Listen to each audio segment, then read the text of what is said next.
A while back, I told you about some of the programs that I was a part of with Reverend Jesse Jackson. While I was praying and meditating about what I wanted to write about this week, I remembered the very first program. When I walked on the stage with Reverend Jackson and the rest of the ministers, I thought I was just going to sit in the background and enjoy the program. But when it came time to start, Reverend Jackson asked me to open up and get things going. I had no idea what I was supposed to do, but I started walking to the podium. I turned to ask Reverend Jackson for some direction, but before I could open my mouth, he said, "Just do it."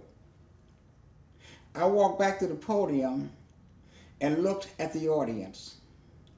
I was still confused as to what was expected of me, so again I turned to Reverend Jackson, who was seated behind me. But again, he looked at me and said, "Just do it."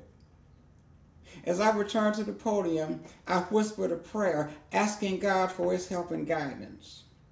I opened the program, made a few remarks, and then turned things over to Reverend Jackson. I later found out that he wanted me to take part of a Christmas program in Chicago. But first, he wanted to see if I could handle myself.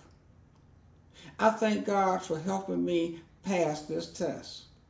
My friends, you will be called upon to do some things. It might be on your job. It might be at your school. It might be in your church or in your community. How will you respond? My advice is to ask God for his help and guidance, and then just do it. Reverend Burton Barr Jr., author of Amazing Grace, The Storm is Passing Over, and The Hoodlum Preacher. Books in stores now. For more information, visit cobaltbooks.com and thehoodlumpreacher.com.